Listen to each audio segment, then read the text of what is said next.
It's Debbie Potts, and I'm going to talk again about how much Zone 2 do you really need.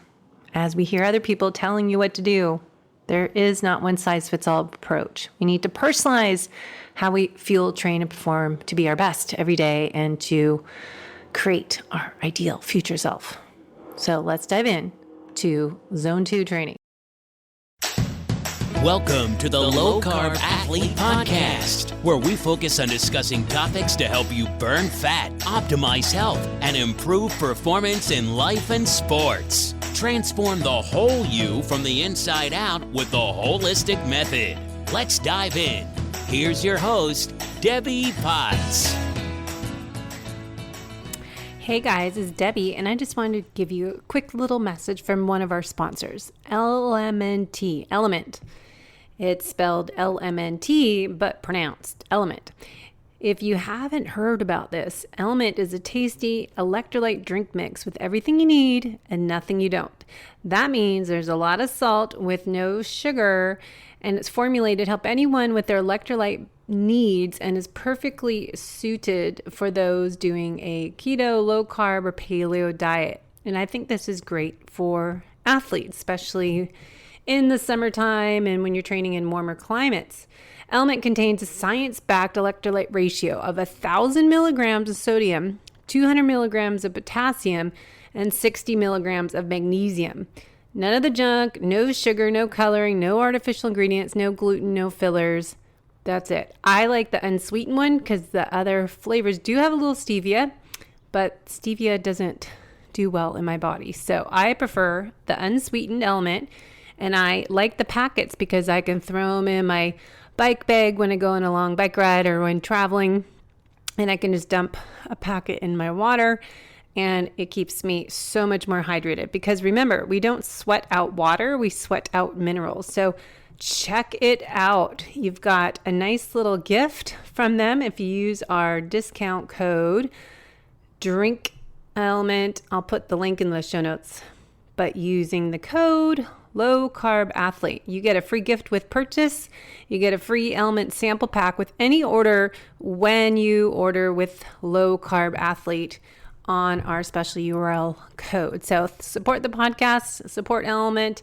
It's backed by science and we love what they're doing. So try it out. Hello, it's Debbie Potts, and I'm doing another podcast on heart rate training, muscle health, longevity, metabolic health, how to test and not guess how you should train. So I do personalized training and coaching programs based on science, not guessing with math. So I just wanted to share some information and research. So I'm going to share my screen and go over some of the things that we hear Peter Attia and Huberman talk about on Zone 2 and Zone 5 training.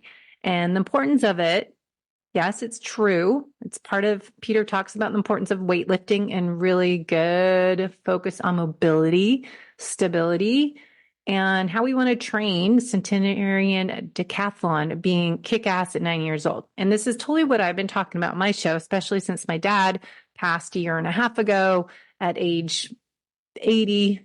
And I just really am obviously passionate about helping you, and I suppose myself, improve our quality of life as we age. So we're thriving and not struggling.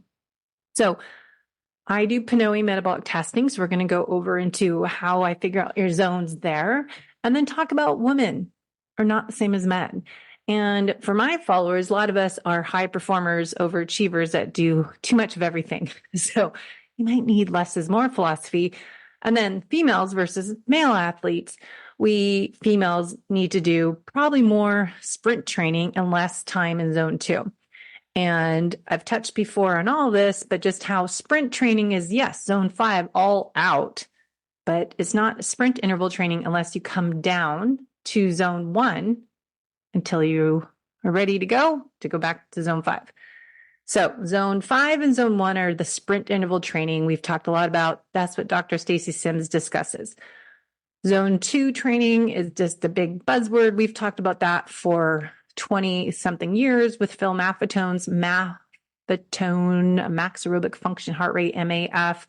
And I used to do metabolic testing with New Leaf equipment back in 2005 to 2012 or whenever the company got bought out. But right now, the buzzword Zone 2 and Zone 5 for longevity. So you can check out Peter Attia's podcast, and he's talked to Ignacio San Milan podcast to talk about the science behind that. But no, a lot of the research, you always have to see, is it done on women as well as men? And then women, we're different throughout life. We've got perimenopause and postmenopause, but then we also have premenopause. So we're kind of different phases in our life that we need to adjust our training and not do the same thing that we did when we were younger because our hormones change. So Peter talks about Zone 2. He does 4 times a week. He does a lactate meter to make sure he's on right, not going too far, which lactate I've talked about is more high end of Zone 3, Zone 4. Zone 2 is where your peak fat max is and below your metabolic crossover point. So lactate threshold testing is not exactly testing what your Zone 2 is, just to clarify that.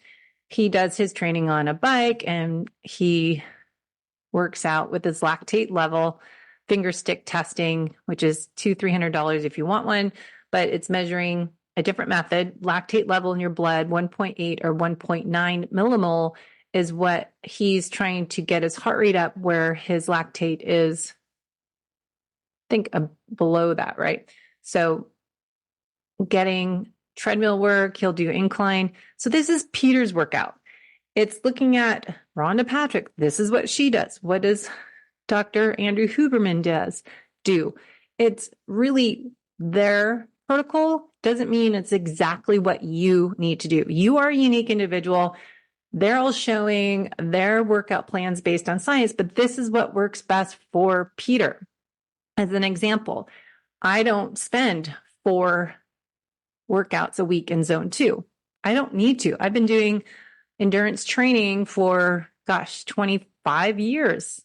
And I'm getting older. I'm 52 years old. And I need more sprint training. I can tell I just need speed work. So I'm doing more of the Zone 5 workouts, warm up, warm down, a 45-minute workout or 30 minutes, or some days it's shorter. So this is not one size fits all. This is not saying everyone needs to do it. He says that even this is how Peter does Zone 2. Not everyone has 4 hours a week. And I think when you add too much of all this stuff in, it's too much. You're just adding too much on your plate and you're adding another source of stress. So this isn't beneficial if you're making it just on top of doing your cold plunge and your sauna and you're doing your strength training and your HIIT training, you're doing Zone 2 training, then you're doing yoga and Pilates. We end up just causing metabolic chaos in our body. So this is Peter's suggestions. This is what he suggests for Zone 2 for a beginner. 2 hours a week is a good place to start in Zone 2. Men, maybe. Women, do we need that much? Depends where you are. Endurance athletes, have we been doing Zone 2? Most people don't even do Zone 2 when they do metabolic testing. They think they're doing Zone 2, but they're in Zone 3. Now, 3 to 4 hours a week. Most people don't have that much time or want that much time. So maybe you just focus on 30 minutes in doing that 4 days a week. So that'd be 2 hours, right? So 4 hours a week might be much. So Zone 5 training is high intensity. This is what Peter talks about, the fourth and final piece of exercise. You don't need to be spending much time in Zone 5, but you don't want to neglect it. And discusses that Zone 5 is a small part of his life, escalator being broken, that you have to sprint up the stairs, or like I used to always say that too, you have to be able to run to your flight if you're late for a plane or trying to catch your taxi driver and you're trying to race after it. So HIIT training, he explains on this website, HIIT training versus aerobic exercise. HIIT training is different. Focus on the aerobic exercise on a minute per minute or unit time basis versus HIIT training. And they're tools. They're tools in your training box to work on aging quality of life. So Zone 5 doesn't require much time, but here's what Peter talks about: 3 to 5 bouts of strength training a week. 4 bouts of zone 2, 2 bouts of zone 5 a week. Stability sprinkled in every day, maybe one day a little more, dedicated 60-minute strength session. So this is what Peter talks about on his podcast, in his book, Outlive, and on his website, peterattia.com. Now, you can go listen to him more, but remember, this is the Q&A session on Zone 2. He talks about what it is. I mean, us endurance athletes have been doing this, hopefully, for a long time. This is Maffetone's method we did 20 years ago to train for Ironman. I did it for marathons. I started doing this a long time ago. So I just want to share with you, if you want to learn more, Zone 2 is the third of the 4 pillars in his framework for exercise, aerobic exercise. Zone 2 is the highest metabolic output work that you can sustain while keeping your lactate level below 2 millimole per liter. Now, Zone 2 in our world, in metabolic testing, is where you're burning the most amount of fat and you're staying under your metabolic crossover point. So it depends what is the definition of Zone 2. So you can go and find all these AMAs, training for this decathlon, VO2 max, stability, strength, high intensity. So you can see all that's great information talking to, I don't know how you say his name, Dr. Sam Milan. Now, lots of information from him. Same research study. Break it down. He does do metabolic testing in their clinic, but they suggest if you don't have access to it, you can do the lactate testing. It's an option. It's not determining your Zone 2, and I think they understand that. So let me stop share and let's go to another screen on your Zone 2 training on my slides. So if we look at my slides I'm working on, why Zone 2? So where's my button here? So Zone 2, let's look at the benefits of why. Hold on. Zone 2, what button do I want? Normal, outline view, slide master. All right. Whoa, shoot. So I'm going to skip out of here. I'm messing it up. So Zone 2, the benefits of it are going to be different depending on what you want, right? So we want to look at, why do I want Zone 2? What are the benefits? Why do we keep hearing about this? So we want to look at the current slideshow. I'll get to this. So the Zone 2 benefits. We want to know why this is highly recommended, right? So we want to see this is going to be in our program, maybe once a week, right? I'm doing Zone 2 on my Saturday bike ride, and then I'm going to work on finding some sprint interval training in my weekday workouts. So now I finally got my slides up, but what do we want to look at? Women are not small men. Dr. Stacy Sims, in articles on her website, Zone 2 training is popular, but it's mostly based on men. Women have a greater oxidative muscle fibers and higher mitochondrial density and a better metabolic flexibility as compared to men. This predisposes women to efficient fat utilization and mitochondrial function and potentially reducing the need for their time in Zone 2. Women have a difference in lactate metabolism and clearance. So this impacts our response to Zone 2 training. While Zone 2 training may still be offering benefits for some women, individual differences need to be considered when designing training programs. So why Zone 2? What's the big deal? So let's back up here a little bit. We do 5 zones. So I'm going to go through what we do in PNOE testing. Let's start here. So finding your training zones is what I suggest testing, not just doing lactate threshold testing. Is it another method, but it's not identifying where is your peak fat burning. So we want to test and not guess what your zones are right now. And they're going to be different biking to running, and they will change. So we want to do this every 3 months. So it's just going to what fat burning efficiency means. It's a fuel source, burning fat, as your main fuel source in exercise. So remember, we've talked for years about burning logs, dirt flame, slow burning logs versus kindling. You want slow energy for that zone 2, long sustained distance. And that's what us endurance athletes, why we spend more time in it. Back in the day, it was 80% of our workouts training for an Ironman or long distance race was 80% and 20 in zone 2 and 20% in our speed work intervals.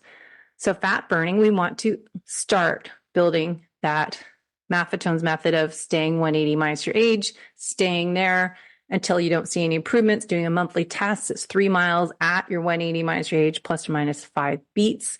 And then you retest. And then if you're not improving, getting faster and faster at say 140 heart rate, then you would add in speed work. So you build that foundation up first and become more efficient at burning fat. So when you are more fat burning efficient or fat adapted, you're burning fat more than carbohydrates.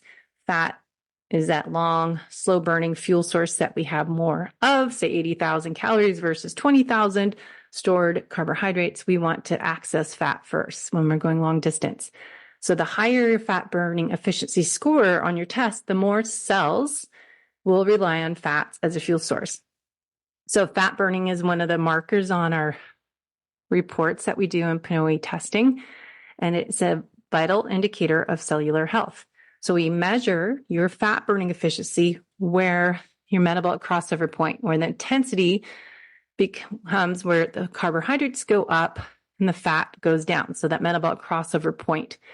Now, the higher your exercise intensity is in this transition, the higher fat burning efficiency. So as I test people every 3 months, you'll start to hopefully see the benefits of them spending most time in that identified fat burning area. Now, the crossover point is where we see, well, now we're going not so much fat or percentage of fat goes down into the carbohydrate usage. So we see that in testing. Now, when we go to training zones, we're identifying your heart rate or power where you're burning different fuel sources. And so we're figuring out what is your 1 to 5 different training zones to be in. And what are the benefits? What are the fuel sources? So we identify that with the metabolic testing by your RER exchange ratio. We're looking at your breath and a lot of different markers. So from that data, we can look at, do you need more focus on structural or functional training? So we get the lab results, metabolic test results back, and then we'll figure out, okay, where do you need to spend more time training? So we're identifying your areas of opportunity, your limitations, what's holding you back from being the best at what you're trying to do. So if it's running or biking or just maybe improving the aging process, so those longevity markers you're trying to improve, or you just really want to be leaner, lose some fat, gain some lean body mass will help improve your metabolism. So we want to identify what you need to work on.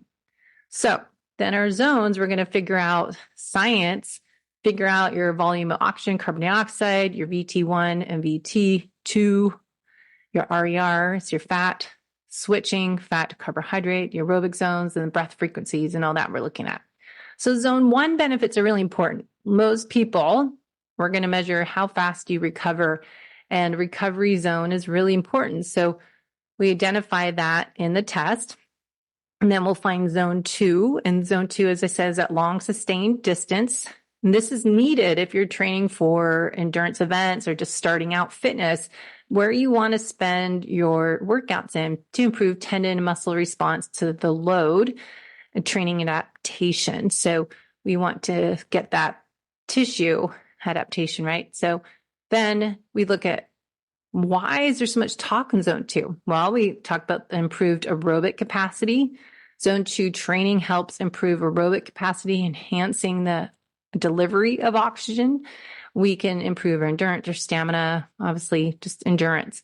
And then we have the benefit of fat utilization. Training at this heart rate where we're burning the most amount of fat is beneficial if you're trying to improve your metabolic flexibility. So your fat to carbohydrate fuel source, you're able to switch back and forth, and then helping your body weight composition. Now, I must add, I'm not an advocate of just doing cardio training. If you want to improve body composition, I would spend a lot more time doing resistance training and maybe zone 2 once or twice a week and walking more throughout the day and just moving more. Like I just talked to Stan, we just did a podcast on the vertical diet and talking about walking after each meal. So breakfast, lunch, dinner means move time. So eat and then go for a 10-minute walk or just move even a few minutes.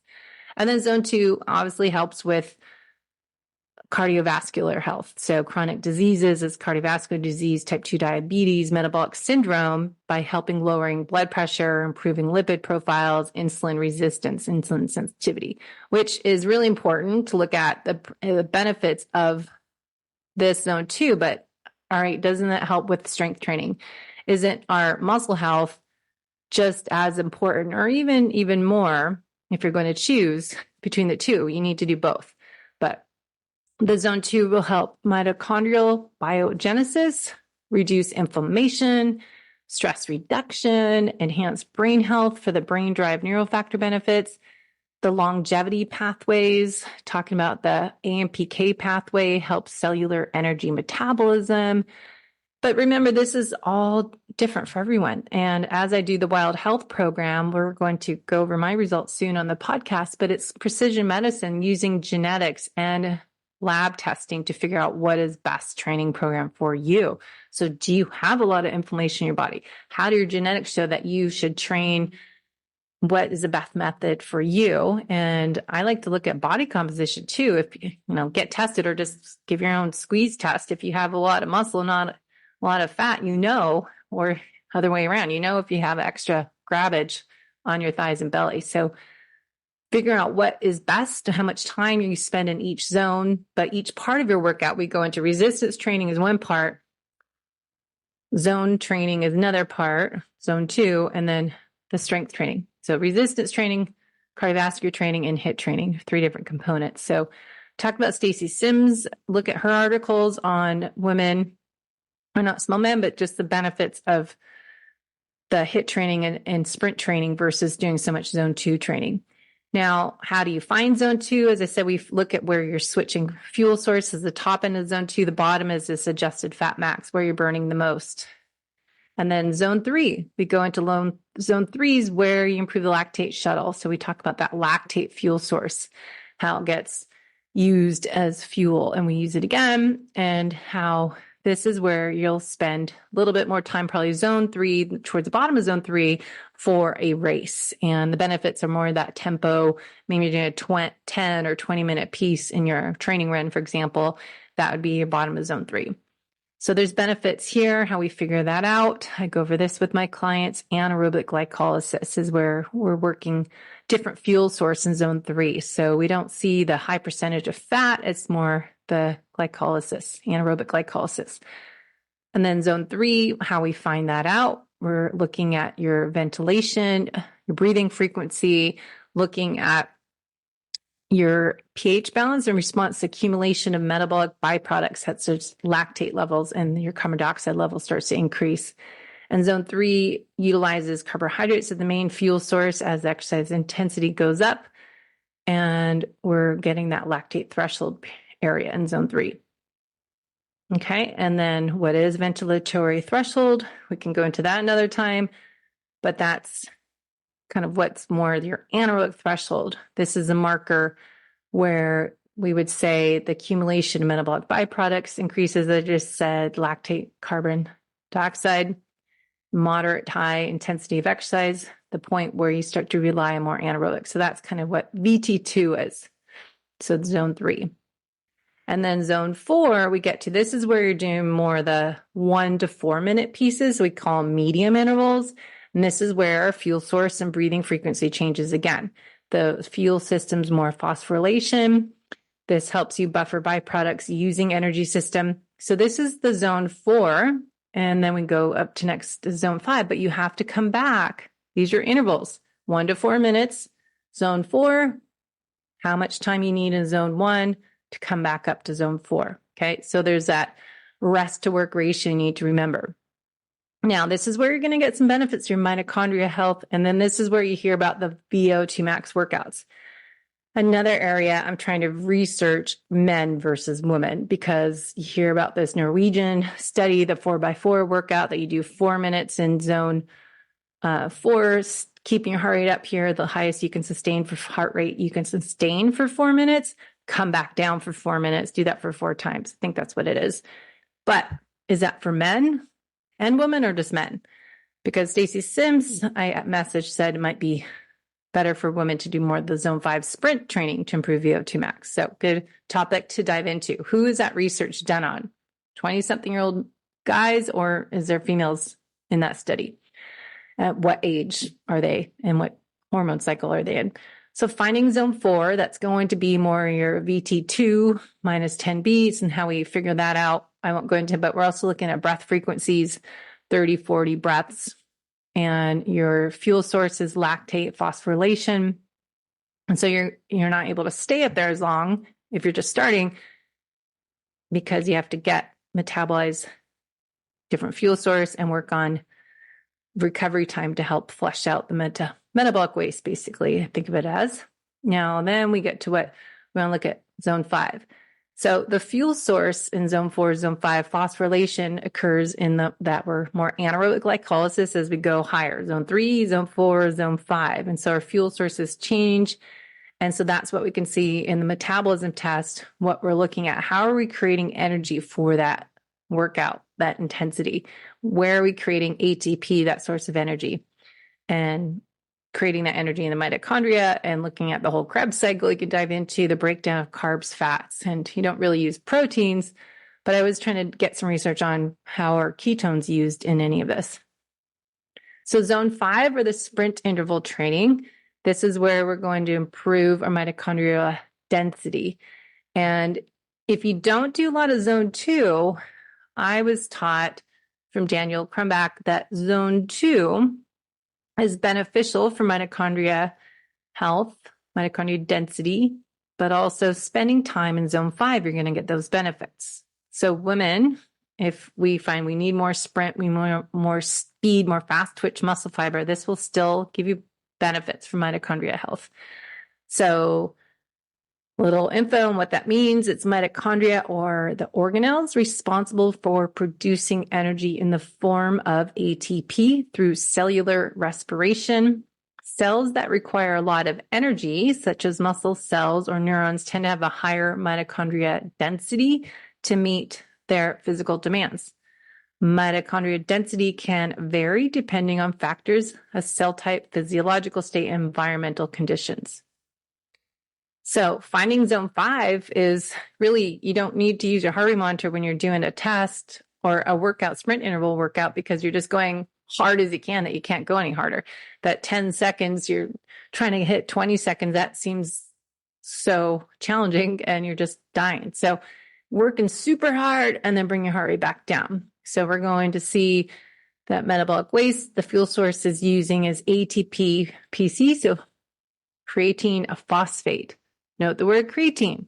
So if you have followed any of the research on creatine for performance, muscle health, and brain health, and women, I've read, need it more than men. So we want to get that 3 to 5 gram scoop I just put in my water of creatine phosphate. But note, that's a fuel source you're using in zone 5 and when you're lifting heavy weights. So using more creatine, having that in as a main supplement, as I do with magnesium and getting my minerals through my electrolytes and LMNT in my water, and doing essential fatty acids. Those are some key supplements you want to take for most people, just what we don't get enough through our food. So creatine is hard to get enough of through your food. And most people don't digest their food properly and absorb everything. So strength training, this is where we're going to find if we need hill sprints, identify if you need improvement in this area. This is what we can figure out when we personalize a workout program. So that's the personalization part, is where we look at, okay, what fueling do we need? What intensity? So S fuels is a great example. And then sprint training, we'll finish up here, but this is where I look at with people based on their test results. Where do you have more limitations? So if we kind of fizzled early at your top end of zone 4, zone 5, and then your recovery wasn't great. When we stop the test, we do a 2 minutes and 30-second recovery marker. How did you do? And if you didn't perform as well as you could, then we know, okay, we need to focus on interval training properly, that we go up to zone 5, 10 to 30 seconds, work rest ratios 1-2. So that means 10 to 30 second sprints means twice that long, a minute, say, in my zone 1, not zone 3, but zone 1. Getting to zone 1 and staying there for 30, 60 seconds, 26. So by the time you get down there, and then stay there another 30. So medium sprints are that zone 4. Long sprints are top of zone 3, bottom of zone 4. Those are the 5 to 10 minute pieces. And then your tempo. So if you're doing a 10K race, for example, would be probably zone 3, 10 to 20 minutes. Maybe you're walk the aid station, get some water, do another 10-minute piece and do it again. So you're getting kind of a break. But tempo intervals in your training program are a great way to improve it. And that's going to be at zone 3. Now, zone 2 is, say, 40 minutes. And that's where you're staying that long, sustained distance, where you're training your body to metabolize free fatty acids, fats. And working on that, how many days a week? Peter, we said 4 times a week. Stacy Sims, I would think, would say, hey, 1 time a week. I know when I was coaching for Ben Greenfield, we just told people go an hour and a half hike on Sundays. Once a week, do a zone 2 workout. So I don't like to generalize what everyone needs to do the same thing. Recommendations. Let's look at what you need to do, what you're not doing enough of, and let's figure out a plan based on your test results. And then look at your goals, look at your genetics, look at your metabolic health markers. So that's just what I want to go in. If you have any questions, head to the website, debbiepotts.net. We want to avoid what we say as FDN practitioners, this metabolic chaos. So finding balance in everything. That's why I say less is more sometimes. If you're doing too much of all these good things, they get to be no longer acute hormetic stressors. They get to be chronic stressors. And then we create this metabolic chaos, imbalance in your cortisol, your DHEA, and then we get this whatever, all these things happen. And so we want to look at that whole picture. So take care of yourself and start looking at what you need to do for your future self. So work on nutrition, nutritional therapy, eating nutrient-dense food, looking at exercise type and duration, what's best for you as an individual based on what you have been doing and what you want to be doing, and your metabolism test, stress management. Are you doing too much of everything that gets to be chronic stress? Too much chronic stress is huge. And then number one thing we talked about with Stan is, I just messed up, is sleep. Do you have a quality sleep routine? Do you have a sleep routine, hygiene routine in the evening, how you start the day? We go over that when I coach my clients. And then movement, mobility. Are you sitting all day, but you're working out in the morning? We want move every hour, get up and move. Luckily, my office here, my glass house, I have to go back down to the house to go to the bathroom or get water or drink or something, and then come back up. So I get my movement. Now, digestion and gut health, we'll talk to a couple doctors coming up, but Super Gut Health book I love. We're going to talk about gut health there and digestion. Hydration, mineral balance, talk about LMNT all the time, and happiness, gratitude, play, really important part. So this is what I call the holistic method. And I think it's important not just focus on your training.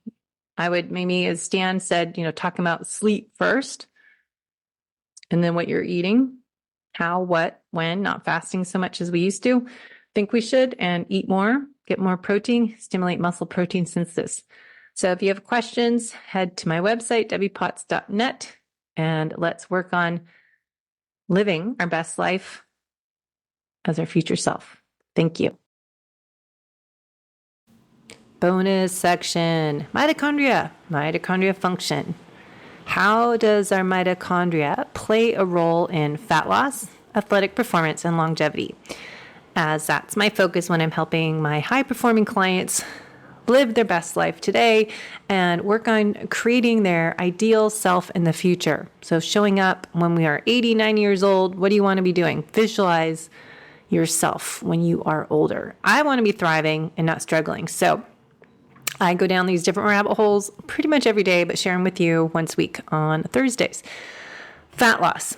Let's go down the mitochondria rabbit hole. Improved mitochondria function, increased mitochondria density and capacity is what I'm looking into, can enhance our body's ability to oxidize fat for energy during exercise and at rest.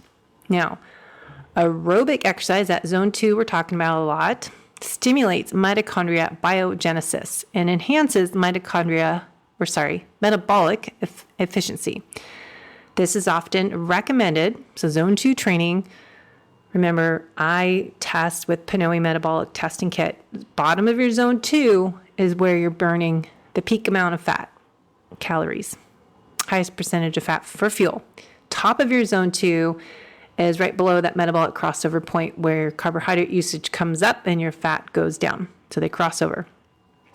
Higher levels of aerobic fitness are associated with improved mitochondria function, and this is linked to a better long-term fat loss. Now, athletic performance, we know zone 2 training from years and years of training, that 80-20, 80% of the time we're working on developing our zone 2. I started wearing heart rate monitors way long ago in the mid-90s with Sally Edwards and did heart zone training workshops with her and helped with Dan Skin Triathlon Camp. And I'm sounding really old, but I was only that's 25 years ago. I was 25 something years old. Now, we did zone training, heart zone training for years, and that's how we taught. And then I met Phil Maffetone and I trained Mark Allen's elite triathlon team, started doing the Maffetone training 180 minus your age, and 2001 I started doing Ironman. So I think I started doing testing in 2005, but guessing heart zone training zone 2 with the max aerobic function formula from Phil Maffetone's research back in about 2001. And then we started doing metabolic testing with New Leaf metabolic testing cart. I started doing that in 2005. And I did Ironmans until 2013 when my life changed and haven't really been able to race an Ironman since. So you can read my book, Life is Not a Race, It is a Journey, What Happened to Me with Adrenal Exhaustion of Doing Everything Too Much, which is why I do this podcast still, to help you avoid going through what I went through. So for athletic performance, we know zone 2 training is where we want to spend a majority of our time. And we can go down more rabbit holes about females versus male athletes as we age, but mitochondria function itself is crucial for supporting energy production during exercise, especially during prolonged training. So zone 2 is LSD, long sustained distance, and that's where we want to be burning that slow fuel, that Duraflame log versus the kindling that we have to keep eating and eating. That's kind of why we started this podcast 12 years ago. It used to be called Fit, Fast, Fat. And we talked about Maffetone training. We talked about metabolic efficiency, fat adaptation, eating fat to burn fat. We did all of that back in 2010. So this podcast has been around a while. If you can find different episodes in the archives. But we were working on zone 2 for performance. So we know about that. Mainstream, the rest of the world is kind of new to zone 2, I think, because we're not doing endurance sports. Where you're doing Ironman or 50K trail run, you need to have that zone 2 really well developed, and that would be mitochondria function. So endurance athletes, if we train right into your zone 2 where you're burning the peak amount of fat, and as Maffetone taught us, keep doing a monthly fitness test. So say you're 180 minus your age, plus or minus 5 beats. So say that's 130 heart rate. Every month, I want you to do a 3-mile test on the same route on your bike or riding or running the same route. So you go warm up, get to 130, hold your heart rate 130 and see what that pace is for 3 miles. Then you have some baseline data and see, am I getting faster and faster at 130 heart rate? And then Maffetone would teach us when you're not improving anymore, then you add in speed work. So you can look on Maffetone's website and read his information that's been out for 30 years. Actually, Another person, I just went to a seminar, he spoke last night, that's been out forever, the Triathlon Bible. Joe Friel has this 5th edition of his book out and was speaking at our San Diego Tri Club meeting last night and talking about zone training and the different zones, how to test.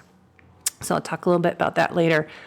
But mitochondria adaptations by endurance training that zone 2 does increase our oxidative capacity and improve metabolic efficiency, contributing to enhanced athletic performance. So we know that, right? Now, if we want to just work on longevity, I'm not focused on an Ironman or trail run or any big event. I just want to be my best self as I age and live my best life as I get older and not struggle. So if you want to be thriving, you want to be a health optimizer, right? So we're looking at all these markers that improve our longevity as VO2 max, how we can improve them now at age 50. So we're kicking ass at age 70, 80, 90, 100.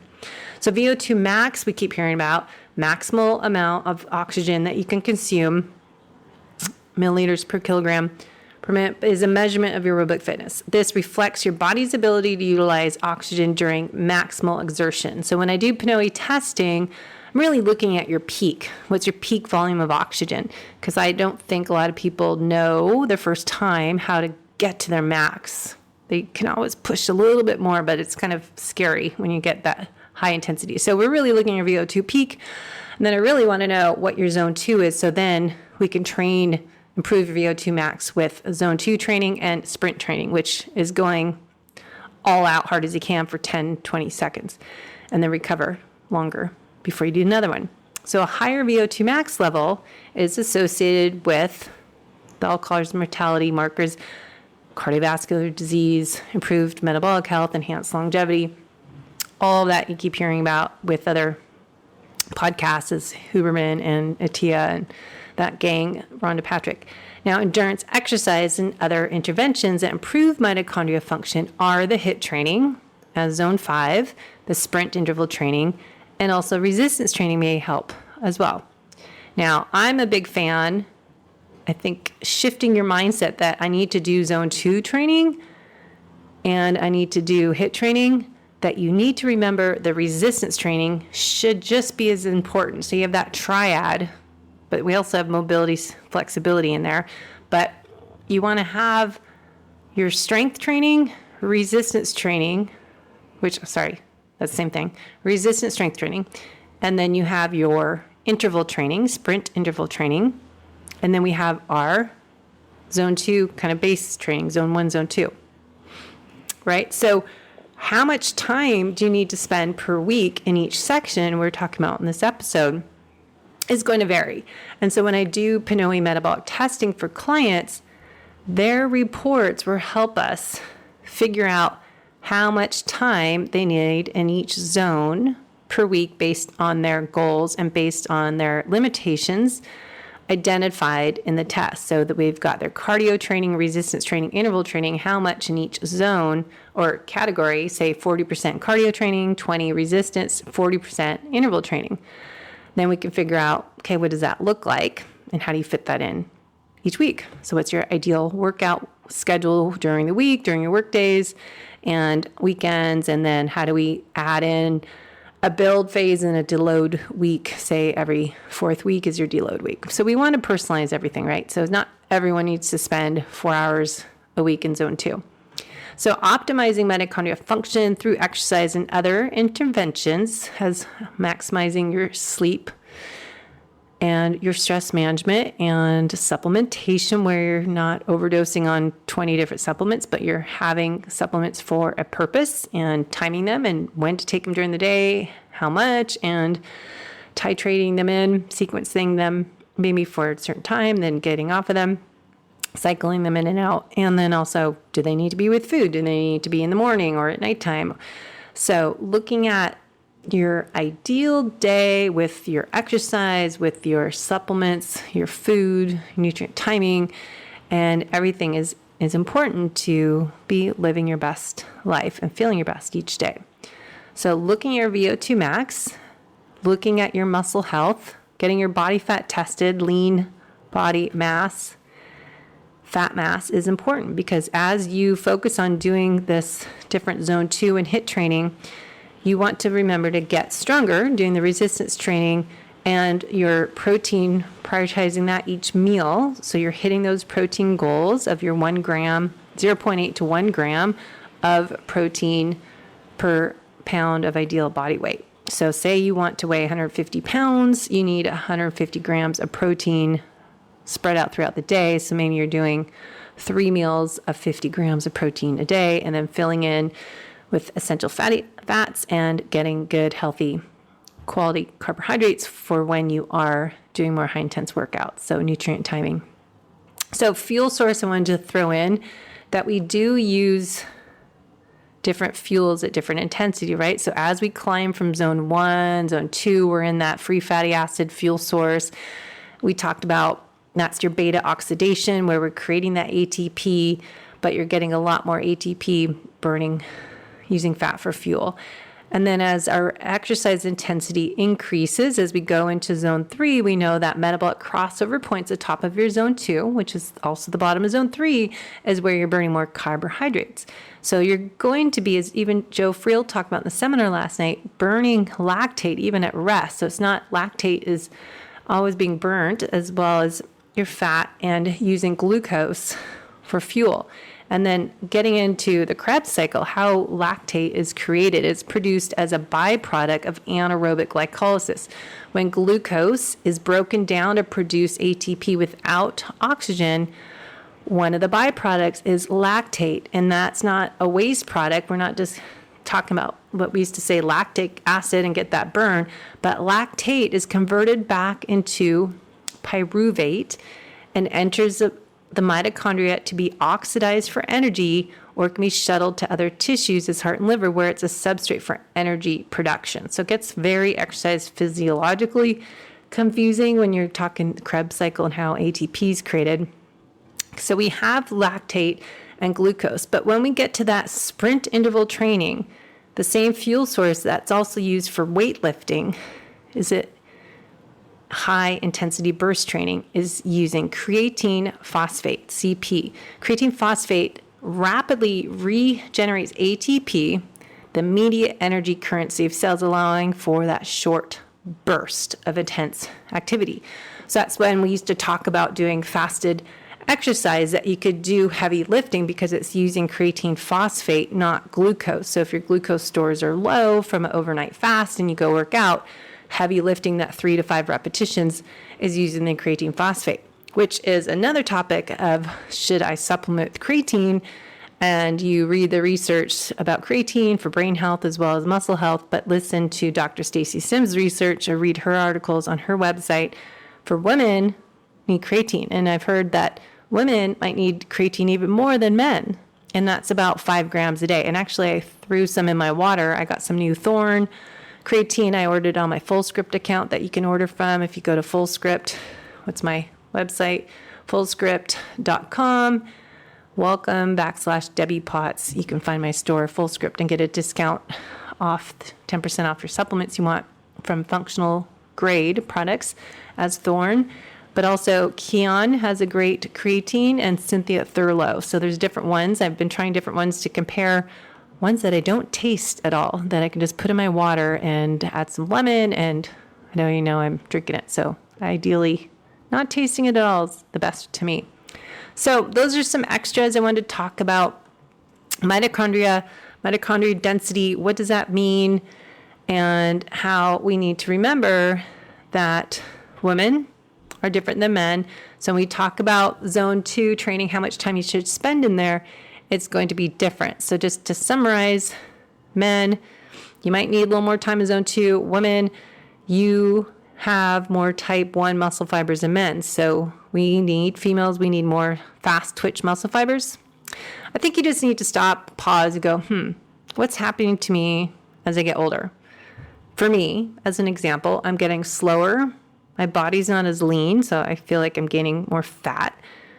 Tissue's harder to fight losing muscle. I have to work harder lifting more weights. I have to get more performance, increases in my performance by I need more speed work, and I need more power, plyometrics, box jumps kind of stuff. I'm more a long, slow distance person, right? So I did Ironmans since I was triathlons when I was 25 until I was, 40 something. I stopped doing Ironmans because of health reasons of overdoing everything. And now as 50-year-old-ish that I lacking speed, power, body composition changes. And so what should I do about it? Not spend all my workouts in zone 2. So it depends on you. What's your background? What are your goals? What have you been doing? Because I've been doing zone 2 training for 20 years. So I, as a female, need more fast twitch muscle fibers. So I don't need so much as you might just starting out doing endurance training. So we need to look at what you're doing, what you have been doing, what gender you are, where you are as a female in life and all that.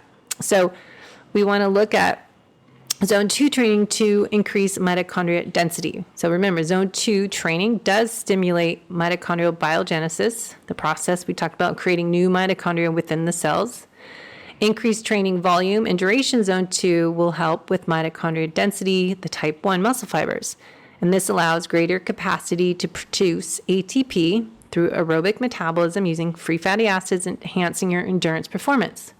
So that does help with zone 2.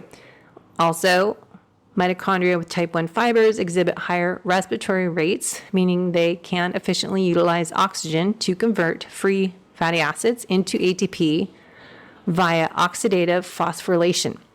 Zone 2 training promotes the upregulation of respiratory enzymes and transports protein involved in mitochondrial respiration, leading to improved efficiency in energy production. Then we hear about this increased transport proteins. This is what we were talking about last night. Zone 2 training also stimulates the expression of transport proteins. This is what Stacy Sims talks about too, and Joe Frill talks last night. The transport protein, MCT-1, monocarboxylate transporter 1. This protein, MCT-1, facilitates the movement of lactate out of the muscles for clearance and gets it into the cells. Lactate is primarily produced by type 2 muscle fibers during exercise, which is cleared by type 1 fibers. By enhancing MCT-1 expression, zone 2 training helps improve the clearance of lactate, reducing the accumulation and delaying fatigue in prolonged exercise. So zone 2 helps target type 1 muscle fibers to maximize fat utilization, promotes the mitochondria adaptation, and enhances lactate clearance. These adaptations contribute to improved endurance, metabolic efficiency, and overall performance in activities requiring sustained effort. But if you read the articles from Stacy Sims, you might have read that that's not necessary for the female. So you can read more in my blog post, but just remember, women respond differently, and we have greater ability to have time in type 1 muscle fibers, and we have more of that MCT transporter. So we don't need as much as men do, as we were talking about in zone 1. So something to dive into if you want to geek out, the MCT1. So those, just to review, sometimes I have to hear it a few times myself, type 1 fibers are efficient at using fat as fuel. So the idea around zone 2 training is that by spending more time tapping into these type 1 fibers, we can increase their mitochondria density and respiratory rates, which are the metabolic reactions that require oxygen to convert fatty acids into the usable ATP. The increase in transport proteins, these MCT1s, are needed to clear lactate quickly and efficiently. During exercise, lactate is produced by type 2 fibers, but primarily cleared by type 1 fibers. But women have more of these. So research shows that females have more oxidative type 1 fibers greater fatigue-resistant muscles, greater autophagy activity, and a higher reliance on fat metabolism compared to men.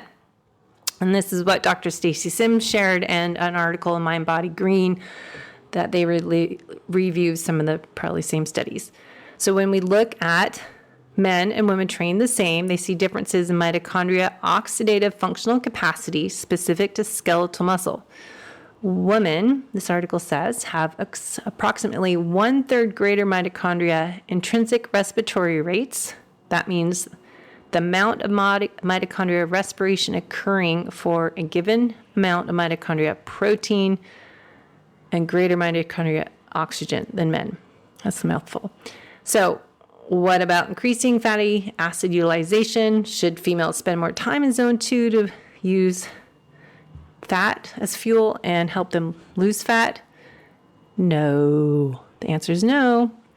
So women, if you're doing more zone 2 trying to lose weight, you might want to look into this article, read the research, or get a metabolic test with me in Del Mar, Solana Beach area, North San Diego. So women have a greater amount of these intracellular lipid droplets, the fat particles stored in skeletal muscles, a greater amount of plasma membrane fatty acid that increases fatty acid uptake in the cell, and greater sensitivity to MCOA. This is a metabolite that can inhibit fatty acids getting into the mitochondria. Women tend to be more metabolically flexible as compared to men. Not only do they oxidize more fat and less carbohydrate during prolonged exercise, but they also have a greater ability to switch between fatty acid and glucose use, which is what metabolic flexibility is. So women, the article says, might need to be less concerned about proving their lactate clearance than men, since men have a gradient ratio of type 2 to type 1 fiber. Remember, type 2 is glycolytic, which produces lactate. Men rely more on carbohydrate metabolism, fat metabolism during exercise, and they have a higher circulating plasma lactate level per unit of workload as compared to women of similar fitness levels. They see that men exhibit greater monocarboxylate transporter, the MCTs, MCT4 and MCT1, which is specific to skeletal and cardiac muscle. So these are the MCTs are the proteins, the shuttling proteins that we said found in many tissues in the body.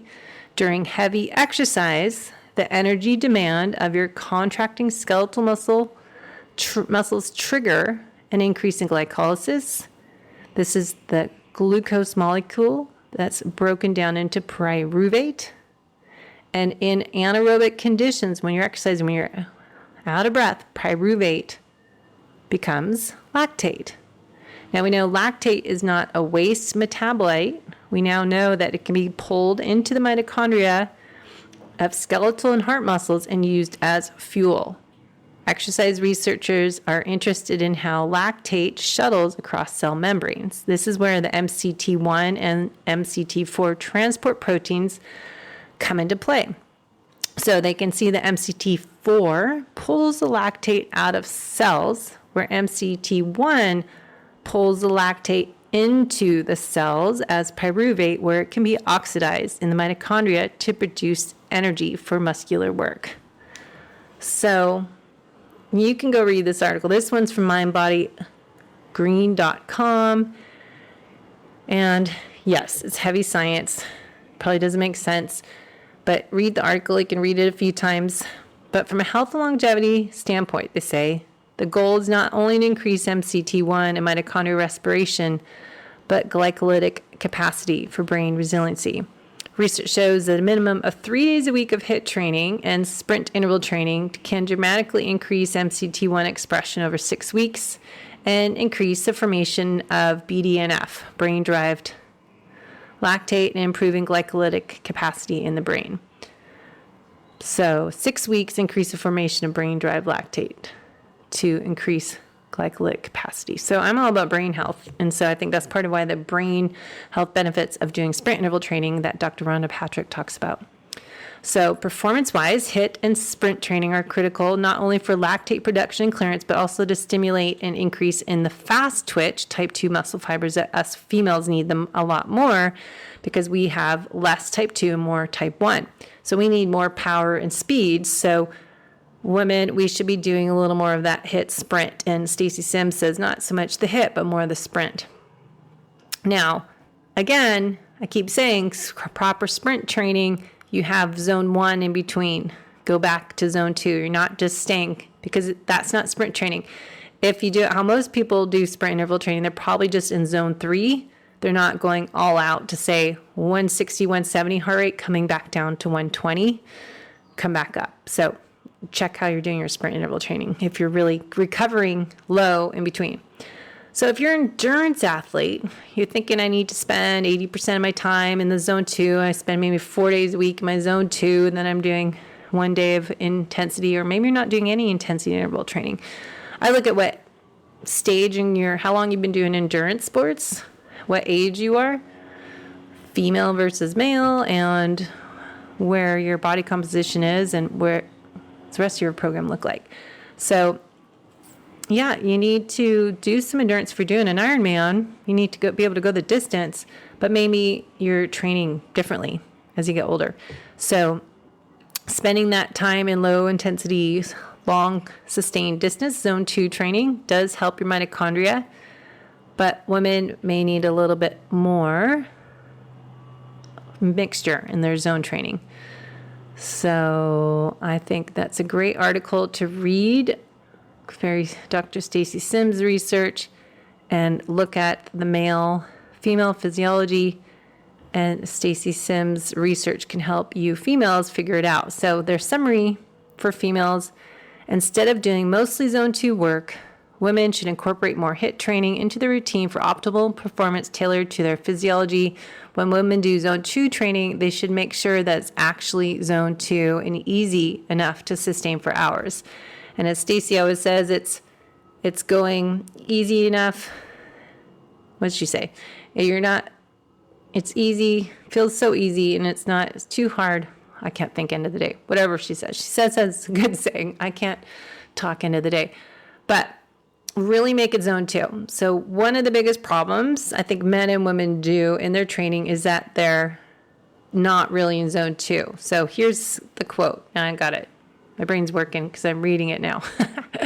You spend too much time going hard or kind of hard, but not enough to truly go easy. So doing more hours of moderate intensity exercise instead of true zone training will be counterproductive, just wear you out without any big gains. So there's time and a place for zone 3 training if you're doing like a 10 to 20 minute zone 3 tempo workout, which is great. But there's purpose and benefits of each of the 5 zones that we use, but you have to figure out what your true zone 2 is. I don't know if lactate testing is the best way to do it. Ideally, get a metabolic test and we see where your peak fat burning is for your bottom of zone 2, and that's where you should spend most time. Or look at the Maffetone Max 180 minus your age formula. MAF, max aerobic function is what it's called, stands for. So let me know your thoughts if you're struggling to lose weight, if you're trying to get faster and stronger doing biking or running or triathlons or long distance events, or maybe you're not doing that like me. I'm not racing. I'm just training for life, the endurance race of life. And I just want to look good as I age. I don't want to be fat and wrinkly. I want to get stronger. I want to have speed and power and be able to go for a 4-hour bike ride on the weekends and be able to go run 2 hours if I feel like it, or go do a long hike. So I'm just training for life and finding what I like to do, lifting weights during the weekdays, heading to the gym first thing, and then heading out for a short run or bike ride. And then I like to swim. So that is all. A lot of rambling, a lot of science. So head to the website links in the show notes if you want to understand what I was even talking about. So let me know what you want to dive into next time. We're going into gut health, the microbiome, in the next few weeks. So that is one topic. And then heading to longevity tests, with True Diagnostic, and we've got some other good stuff in the future. So stay connected. Chat soon.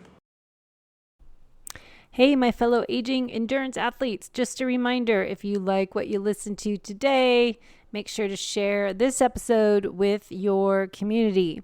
Head to debbiepotts.net to set up a free discovery call to learn more about my personalized coaching programs, especially if you are on a mission as myself to improve the aging process and start training to be my best self when I am 80, 90 years old. So I am on a mission to live my best life and be my best self the second half of my life. So if you're on the same mission as me, head over to my website and YouTube channel to learn more ways to improve the whole you from the inside out with the holistic method. Before I leave, have you guys checked out Paleo Valley? I love their supplements and especially their fermented 100% grass-fed beef sticks. And as I start to be busier and not work at home all day, I'm doing some fitness tests in Del Mar and Solana Beach and then going swimming. I need food that's easy to pack with me. And my go-to is Paleo Valley fermented sticks. Now, I also am working on my gut health. And fermented food is what we talk about with the Super Gut author, Dr. William Davis. And he's a big fan of these beef sticks because fermented foods we should be eating each day. So I love Paleo Valley because it's a brand I can trust. They're 100% grass-fed beef sticks, and they're made in the U.S. Grass-fed, grass-finished, organic spices. They taste good, and they're naturally fermented. So check out their products and some other favorite items on their website or the organ capsules. Just cross off the word organ and just know that you're taking your good multivitamin. So check out paleovalley.com and use our code lowcarbathlete to support the podcast at checkout, and you get a nice little discount. Enjoy your fermented beef sticks. Thanks for listening to the Low Carb Athlete Podcast. If you have any questions, feedback, or topic suggestions, let us know on Facebook or at debbiepotts.net. You can help us continue and grow by leaving a review on iTunes. Thanks again, and see you next time.